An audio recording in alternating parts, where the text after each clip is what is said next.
So, whether you're an athlete or someone who just does athletic stuff either in school or recreationally, this pertains to athletes or people who have been injured. And I know how much it sucks. I've been injured myself, and oh boy, it's been horrendous.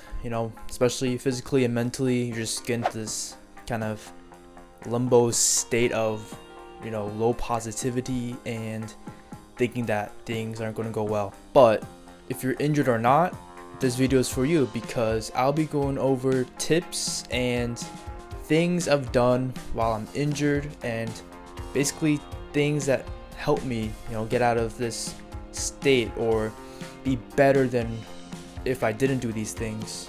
So yeah, here are the top tips I've used to get myself out of this state when I'm injured. And of course, this is a written blog post, so if you want to go read it instead of watching it, I'll link it down below.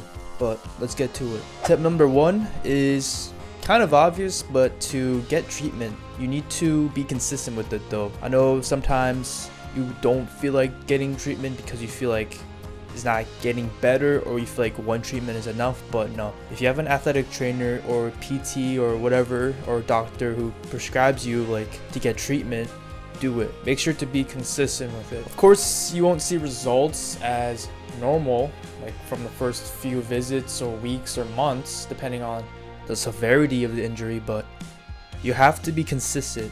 Even if it doesn't show, it will, trust me. But if your injury is not improving within the first month or more, then go see a doctor, get it rechecked again, just in case if the treatment's not right, or you're doing something wrong, or something else is wrong. But just keep in mind, don't rush your treatment, don't rush the process of healing, because if you get back too early, you'll have a higher chance of re-injuring yourself. Alright, the second tip is for those student athletes, or I guess pros, if pros want to watch this, is to visualize. Now, since you don't have practice because you're injured, it is good to practice visualizing. Now, what that means is to close your eyes, imagine you're in your event. For me, I'm a track person, so I would imagine myself running a 100 or 200, and I would go through every step of stride or blocks, drive phases, whatever phase I go through,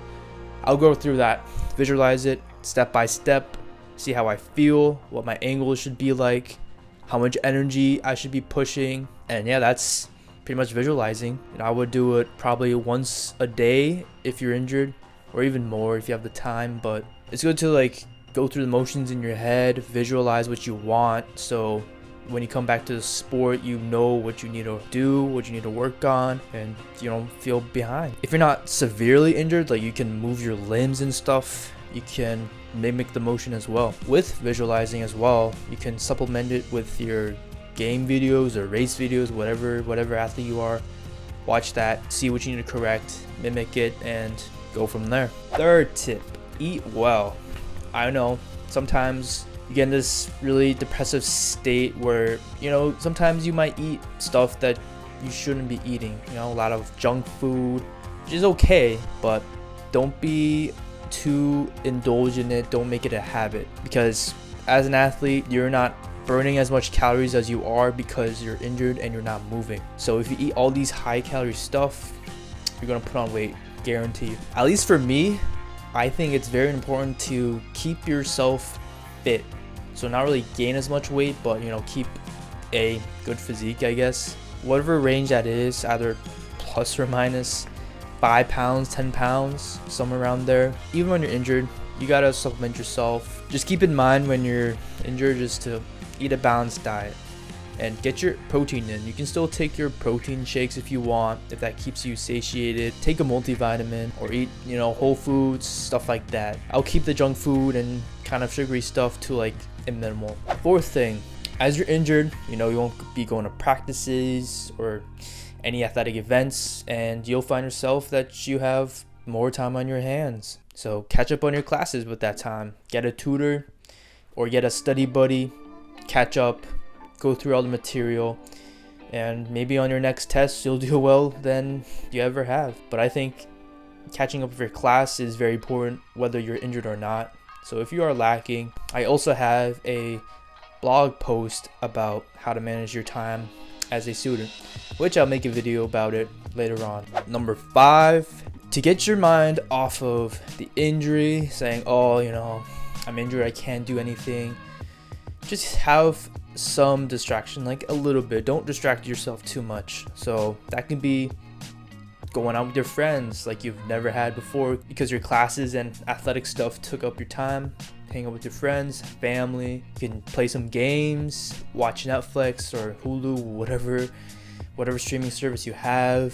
You could do that. Or you could be kind of proactive. So you could be start a small side business, get a part-time job if your body is capable of doing that. Make new connections like in your classes, outside of classes, go to employer events, or just learn a new skill. You can learn how to code, type properly if you haven't learned how to type. But the key part is just to control these activities, these distractions, because you don't want it to consume all the time that you have that, makes you distracted from classes and your real priorities. 6, this is my favorite one, and that is to read. I enjoy reading myself, but I'm very picky with my books. Like when school sends you a book, you're like, oh, this is a crappy book, because it usually is, but finding a book that you actually like really helps. Makes you be present in the moment. You read an author's thoughts or go through a fiction book, you go through a little world, which is kind of a little distraction, but you're reading, you're not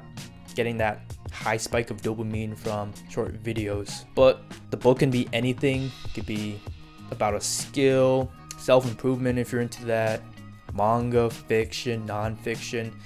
Though I don't know, I'm not really a historic type of reader, so that's not for me. But if that's for you, go ahead and do that. If you want some book recommendations, well, I have a few series and individual books for you. So first one is called the Reckoner series, which is about a guy in a world with superpowers and stuff like that. I don't really want to spoil it to you, so check it out. You can read the summary if you want to buy it or whatever. I Hunt Killers is a really good series. The first 2 series I mentioned were series, but they're both fiction. I Hunt Killers is about a kid whose dad is a serial killer and he just works for the police. Now on to like self-improvement books. Atomic Habits by James Clear, that's a really good book. The Glass Castle, which is a memoir, that was assigned to me for school, but weirdly that's the only book I really enjoyed reading. Last book I would recommend is Can't Hurt Me by David Goggins. That book took me out of a dark spot in my life, and if I didn't read that, I don't know where I would be. Like his book accelerated my growth physically and mentally, all the way up here. And I'm still growing, but that really catalyzed all this improvement in myself. Lastly is to get exercise, at least if you're able to get exercise. So a little story for you. Freshman year of college, I had a stress fracture in my foot, so I really couldn't do much. And as a sprinter, you can't really do anything with running. But what I did was I still went to the gym because lifting didn't hurt my foot at all, which is pretty nice. So I got strong, but also I could cross train. I was on the bike, the elliptical, doing my own little cardio, I guess, to get myself in shape. But yeah, for the story that you guys don't know about, I hurt my foot December after the first 2 indoor meets, and I was out for 3 months, and I came back right when outdoor started. So I basically had no sprint training coming back into outdoor season. That was a really rough season for me, but I weirdly progressed my times, or at least decreased it by a lot of seconds. So I was proud about that because I was able to get it to my high school PR without much training, But yeah, get exercise, keep yourself active. If you have like a boot, you can still do upper body, but make sure, ask your athletic trainer, the doctor, see what you can do. But if you're able to get exercise, it's important. It keeps you mentally there, keeps you moving, so you don't feel like you're doing nothing. The key is to do something. So do something for your brain, body, spiritual, if you're into that. Do these things to make you have a better, smooth comeback.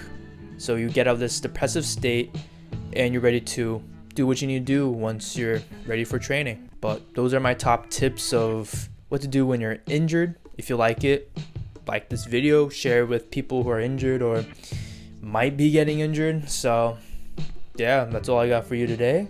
Hope you enjoyed. And yeah, remember to prove it every day. And like I always say, improve it to prove it. Alrighty?